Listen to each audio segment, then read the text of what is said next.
Nos últimos dias, o Gary 11 ele tem feito várias movimentações essas que não têm agradado a maioria dos seus cotistas. Em contrapartida, o fundo acaba de anunciar um aumento nos seus rendimentos, um aumento no seu patamar de pagamentos mensais, o que é no mínimo estranho, visto que nesse momento o mercado de fundos imobiliários ele se encontra em queda. Os fundos imobiliários eles têm renovado diariamente os mínimos valores alcançados pelas suas cotas, os mínimos valores alcançados pelas suas cotas nos últimos 12 meses, e alguns fundos imobiliários têm alcançado os mínimos valores dos últimos 5 anos. Já se fala por aí que o Gary 11 aumentou seus rendimentos como um paliativo para minimizar a insatisfação dos cotistas com essa melecada feita nessa última emissão de cotas anunciados pelo fundo. Então no vídeo de hoje eu vou fazer um resumo de todas essas movimentações feitas pelo Gary e mostrar para vocês onde a gente precisa ficar de olho nesse fundo para a gente não ser surpreendido. Então vamos nessa. Indo direto aqui para dentro do relatório gerencial, vamos dar uma olhada rápida aqui, mas uma olhada necessária nas métricas desse fundo. É para a gente ter uma noção, ter um ponto de partida e conhecer como o fundo está nesse momento.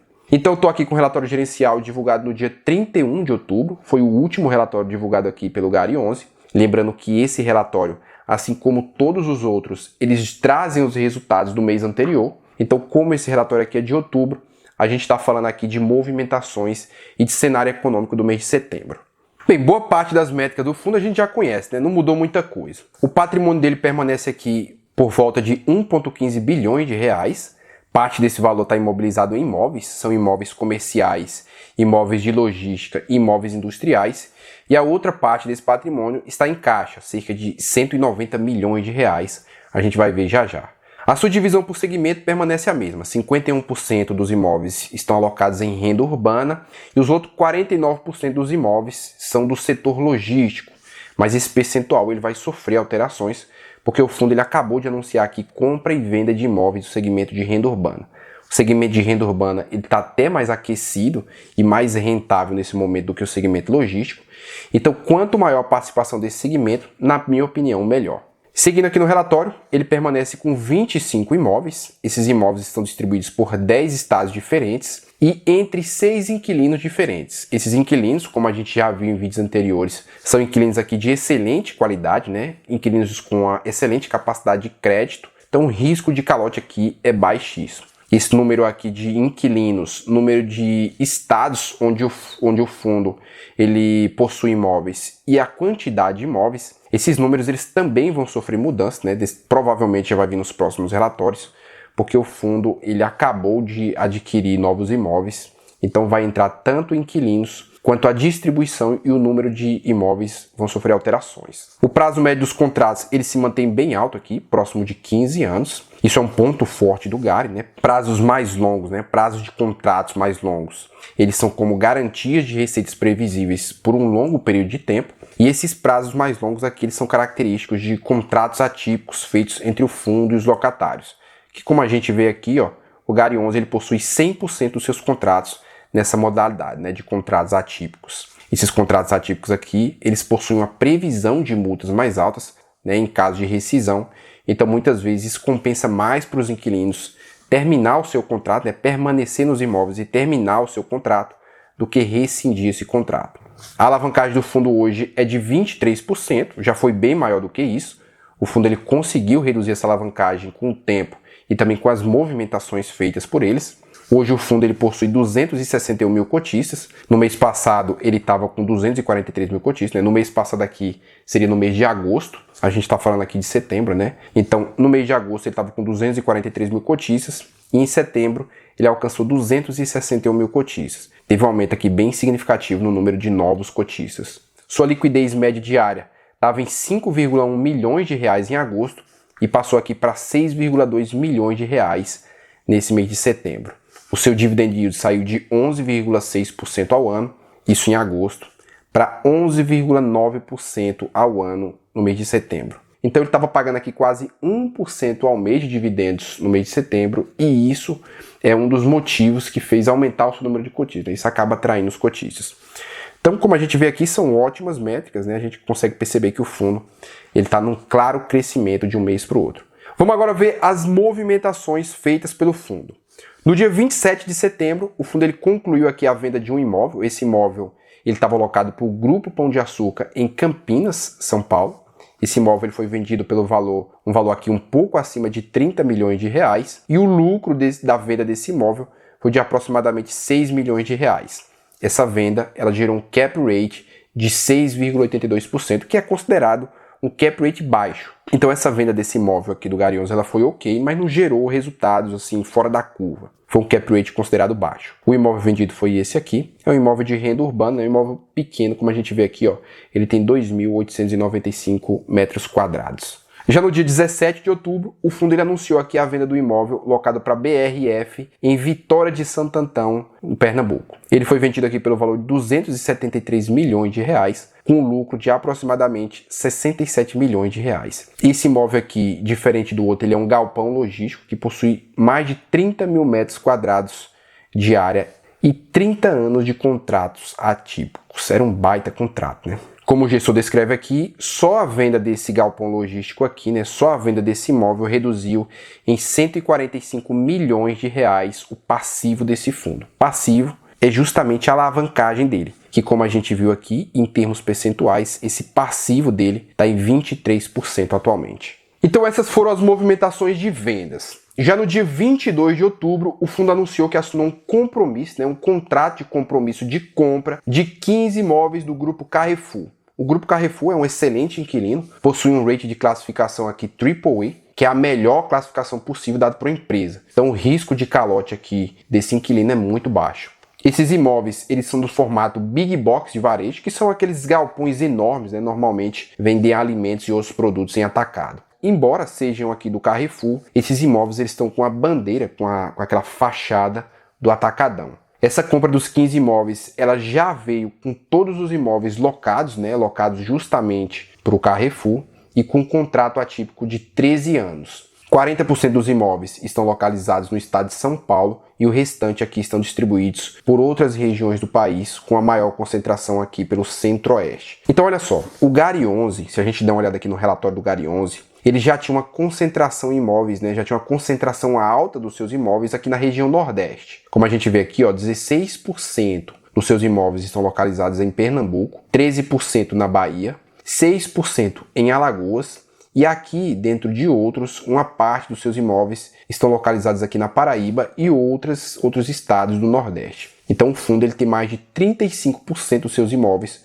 localizados aqui no Nordeste. No Sul, ele tinha uma boa participação e no Sudoeste também. Já no Centro-Oeste e no Norte, a participação dele era quase ausente. Então, com a aquisição desses imóveis aqui do Carrefour, eles vieram quase que como um complemento para uma perfeita distribuição dos imóveis desse fundo por todas as regiões do país. Isso foi um ponto que eu achei bem positivo dessa compra. O cap rate desses imóveis é de 8% ao ano, um bom cap rate. Esses imóveis somados, eles vão custar ao fundo um valor de 725 milhões de reais. Imóveis bem localizados aqui, imóveis de alto padrão, somado a essa estratégia que o Gary 11 tem, que é essa estratégia de giro de imóveis. O Gary 11 ele compra imóveis com valores mais baixos e tenta agregar valor a esses imóveis e vender ele com valores mais altos, gerando e destravando lucro para os seus cotistas. Então, essa compra desses imóveis de alto padrão, somado a essa estratégia do Gary 11, pode gerar excelentes resultados para os cotistas no futuro.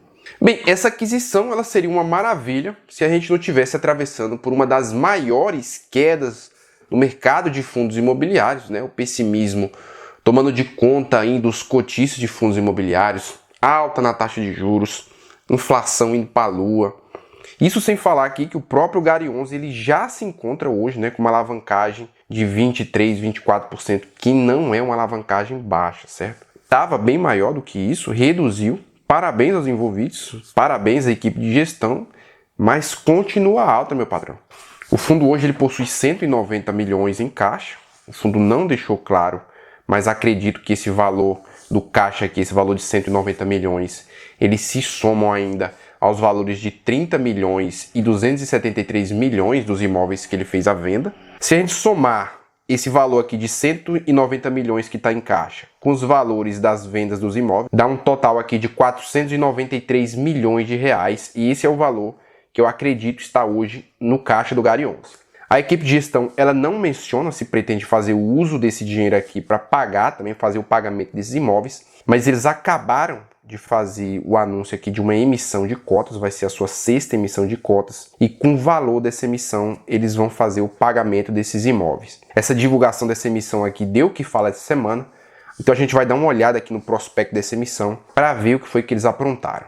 Abrindo aqui o prospecto da 6ª emissão de cotas, então nessa emissão, o fundo ele pretende emitir inicialmente mais 50 milhões de cotas, 50 milhões de novas cotas, onde cada uma dessas cotas ela vai sair aqui com um valor unitário de R$ 9,00, totalizando aqui um valor pretendido de 450 milhões de reais, caso venha a captar tudo. Se o fundo ele vier a captar tudo, esse montante inicial ele poderá ser acrescido de mais 25%, podendo chegar aqui a 112 milhões e 500 mil reais. Vale lembrar aqui que o valor unitário dessa cota há 15 dias atrás no mercado secundário estava aqui de R$ 8,86. E o mercado, como a gente sabe, ele está a todo momento aí tendo uma nova queda. Então, se até o dia de debitar esse dinheiro aqui da subscrição lá na corretora, as cotas elas ficarem no valor abaixo de R$ 9,00, esquece essa emissão, vai flopar, né? No momento, vai flopar porque ninguém vai deixar de comprar essas cotas no mercado secundário por um valor abaixo de R$ 9,00 para participar da emissão e receber essas cotas na sua carteira 1 ou 2 meses depois.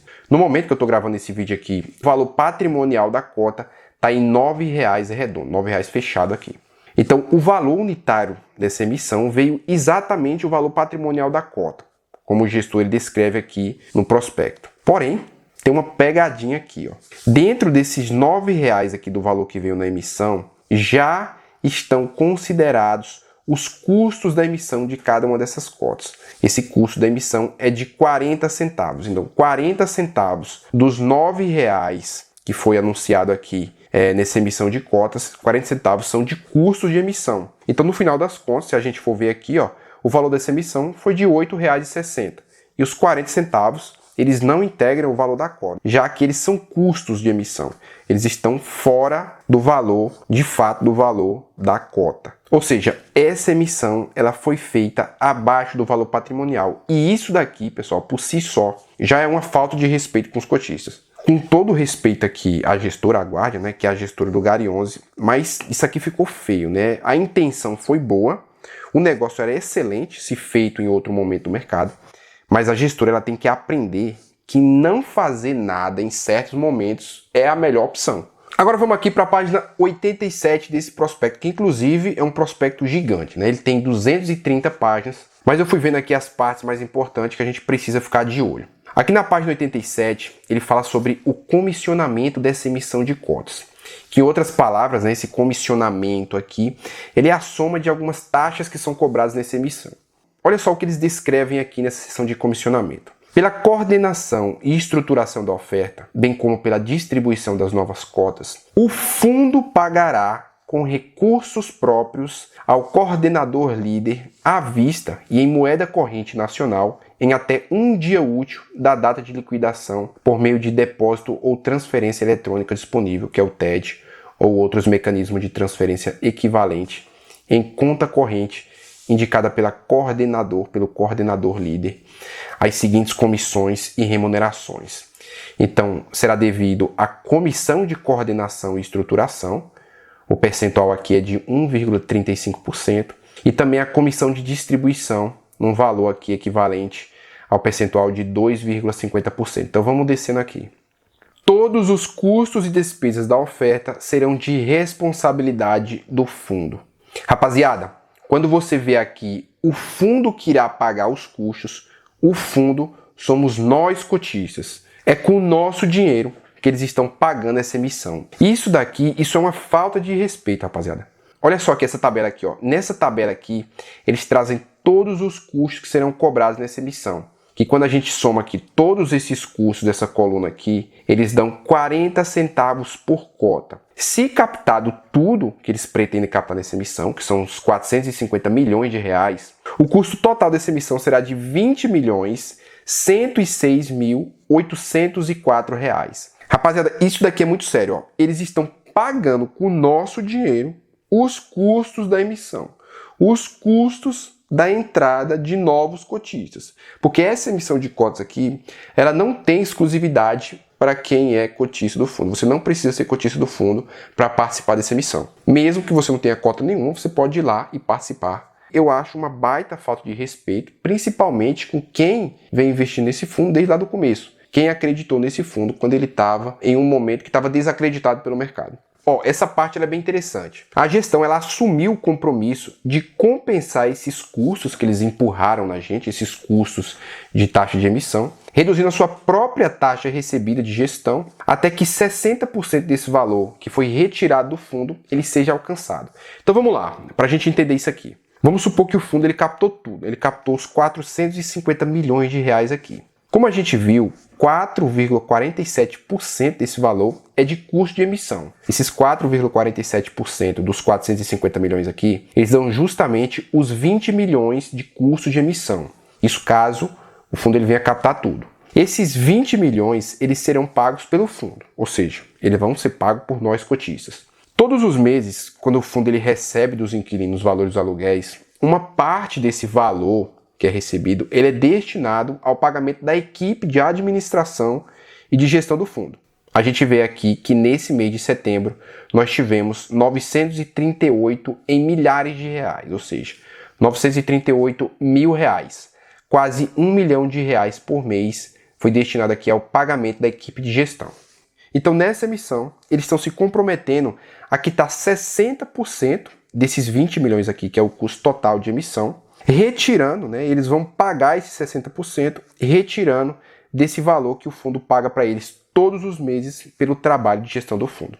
Ou seja, eles ficariam responsáveis por 60% desse custo aqui de 20 milhões, 60% dos 20 milhões dá 12 milhões de reais, e nós, cotistas, ficaríamos responsáveis pelos 40% restantes dos 20 milhões, que dá 8 milhões de reais.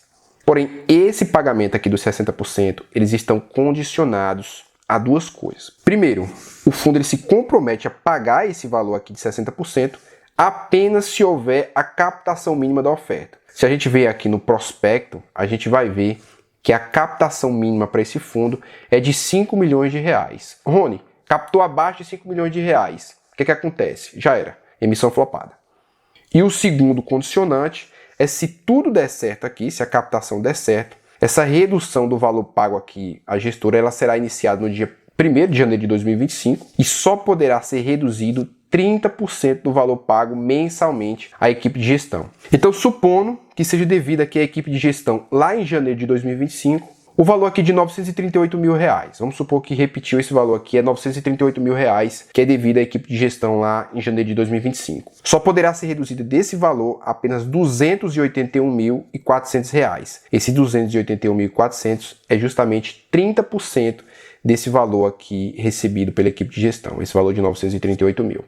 E assim sucessivamente, vão sendo debitados 30% do valor recebido pela equipe de gestão, até que seja quitado todos os 60% da despesa total de emissão, que como a gente viu, o fundo ele deve 12 milhões se for captado os 450 milhões de reais nessa emissão. Rapaziada, sinceramente, eu não gostei dessa movimentação feita pelo Gary 11. A gente tem que admitir e tem que reconhecer que a equipe de gestão ela está se esforçando para crescer esse fundo, para tornar esse fundo grande. A gente viu aqui que eles estão cortando da própria carne, abrindo mão de recursos próprios, do próprio ganho deles ali, do próprio salário que eles recebem, para fazer o pagamento dessa taxa junto aos cotistas. Mas tudo tem que ter um limite e um bom senso. Com esse movimento aqui, o que dá a entender é que a gestora está buscando o crescimento desse fundo a qualquer custo. E essa aqui não me parece ser uma estratégia correta para uma gestão de patrimônio, principalmente diante desse cenário econômico e político que a gente está vivendo, que a gente está inserido nesse momento. Nós acabamos de entrar aí numa crise de confiança com a gestora Rio Bravo, depois dessa situação envolvendo o fundo imobiliário TRBL11, o que no mínimo nos deixa inseguro quando a gente vai fazer investimento no RBVA11, que é um fundo imobiliário desse setor de renda urbana. Volta e meia, a TRX ela também faz algumas movimentações mais arriscadas no TRX-F11, outro fundo de renda urbana, e agora a Guardia nos apronta essa com o Gary 11. Então assim, rapaziada, a gente precisa cobrar dos gestores mais linearidade com relação a essas movimentações feitas. Esses fundos imobiliários, eles são nossos, nós somos os cotistas. Essas movimentações feitas por esses fundos, elas acabam trazendo um pessimismo para esse mercado que naturalmente já sofre aí com críticas e mal comparações feitas com outras classes de ativos. Aí agora a gente acaba sofrendo com problemas de agentes que deveriam estar trabalhando em pró desse mercado. Mas isso, rapaziada, é só a minha opinião. Agora eu quero saber a sua opinião. O que você achou dessa movimentação do Gary? Deixa aqui nos comentários qual a sua opinião sobre isso. Eu vou ficando por aqui, um forte abraço e até o próximo vídeo. Fui!